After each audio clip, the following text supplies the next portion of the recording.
I know a lot of Republicans here in the state. I do. It's you wouldn't think it. We're here. We are definitely here. If you look at the maps, eh, the electoral maps and the breakdowns, I always found that interesting. I was especially after post and after the election, I was looking at things like county by county. Um, so much of these states went red.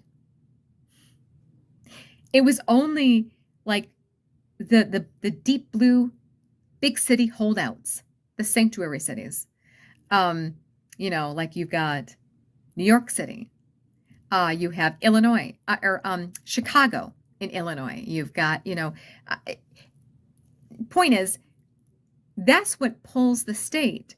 These big city, deep blue districts pull the whole state and make it turn from red to blue. And if it weren't for those cities, the whole state would go red. Most of it, anyway. Not every single pocket, but most. The point is, it it's about time. I think redistricting is important to more adequately reflect and represent who's actually in your state. I also find it interesting, people talking about like illegal immigration, the illegal immigrants, and I think that number was definitely lowballed, um, underreported for sure.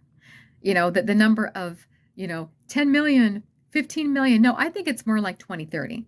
But regardless of the fact, um, they're not able to vote, or at least they shouldn't have been able to vote in this election. However, they are counted in the censuses of each of the states.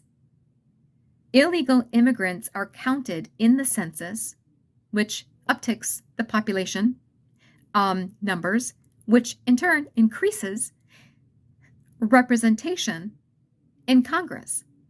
So even though illegal immigrants can't vote, or at least not yet, they still count in the censuses of each of the individual states. They are still pulling the states, in my view, more blue.